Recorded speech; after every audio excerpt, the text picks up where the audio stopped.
আজকে তৈরি করব সুজি দিয়ে দারুণ মজার একটা নাস্তা, বানানো সহজ, খেতেও দারুণ মজার হয়।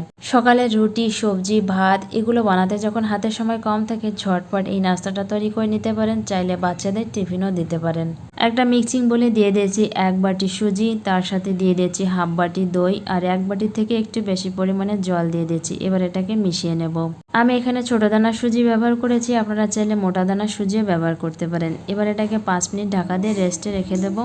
5 মিনিট পর চলে এলাম, সুজিটা সফট হয়ে গেছে। দিয়ে দিচ্ছি গ্রেট করে রাখা গাজর, পেঁয়াজ কুচি, তার সাথে দিয়ে দিচ্ছি টমেটো কুচি, ক্যাপসিকাম কুচি, দিয়ে দিচ্ছি লঙ্কা কুচি। লঙ্কার পরিমাণটা কম বেশি বাড়িয়ে নিতে পারেন, বাচ্চাদের জন্য বানালে লঙ্কার পরিমাণটা কম দেবেন। দিয়ে দিচ্ছি ধনেপাতা কুচি আর তার সাথে দিয়ে দিচ্ছি স্বাদ মতো নুন। এবার এগুলোকে একসঙ্গে মিশিয়ে নেব।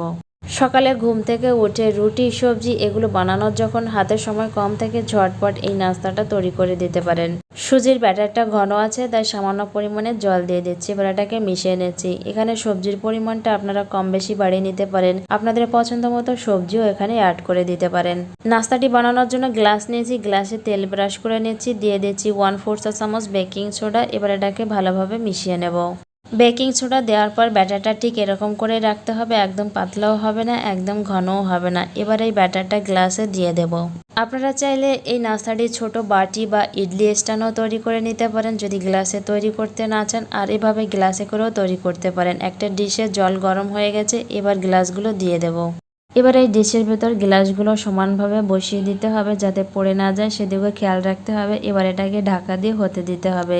7-8 মিনিট ভাপিয়ে নিলে এটা হয়ে যাবে। এবার এটা টুথপিক দিয়ে চেক করে দেখবে এটা হয়েছে কিনা। এবার এটা হয়ে গেছে, এটাকে নামিয়ে ঠান্ডা করে নিতে হবে। নাস্তাটা যখন পুরোপুরি ঠান্ডা হয়ে যাবে তখন এভাবে চাকু দিয়ে ছাড়িয়ে নিতে হবে। আর এটা অবশ্যই খেয়াল রাখতে হবে, গরম থাকা অবস্থায় এটা ছাড়ানো যাবে না, তাহলে এটা একদমই ভেঙে যাবে। এবার নাস্তাটিকে গ্লাস থেকে নামিয়ে নিচ্ছি, আর দেখেই বুঝতে পারছেন কতটা সুন্দর হয়েছে, কতটা পারফেক্ট হয়েছে। চাইলে এই নাস্তাটিকে এভাবে নিজেদের পছন্দ মতো কেটেও খেতে পারেন। নাস্তাটিকে আরও বেশি সুন্দর দেখার জন্য আমি এখানে কড়াইতে দিয়ে দিচ্ছি সামান্য পরিমাণে তেল, আর দিয়ে দিচ্ছি সরিষা। বেশ কয়েকটা কারি পাতা দিয়ে দিচ্ছি। কালারের জন্য দিয়ে দিচ্ছি কাশ্মীরি লঙ্কা। এখানে লঙ্কা গুঁড়ো দেওয়া যাবে না, তাহলে বেশি পরিমাণে ঝাল হয়ে যাবে। আর সামান্য পরিমাণে জল দিয়ে দিচ্ছি, যাতে মশলাটা পুড়ে না যায়।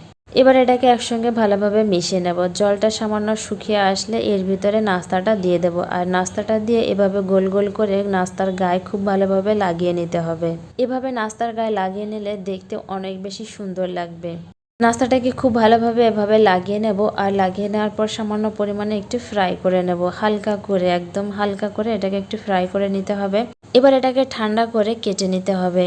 আমার এই রেসিপিটি কে কোথা থেকে দেখছেন কমেন্টে অবশ্যই জানাবেন। ভালো লাগলে লাইক, কমেন্ট, শেয়ার করে দেবেন। আমার ইউটিউব চ্যানেলে দেখে থাকলে চ্যানেলটিকে সাবস্ক্রাইব করে বেল আইকনটা অবশ্যই ক্লিক করবেন। আর ফেসবুকে দেখে থাকলে ফলো করে পাশে থাকবেন। বাচ্চারা যখন সবজি খেতে চাইবে না, এইভাবে আইডিয়া লাগিয়ে এই নাস্তা তৈরি করে বাচ্চাদের সহজেই সবজি খাওয়ানো যায়।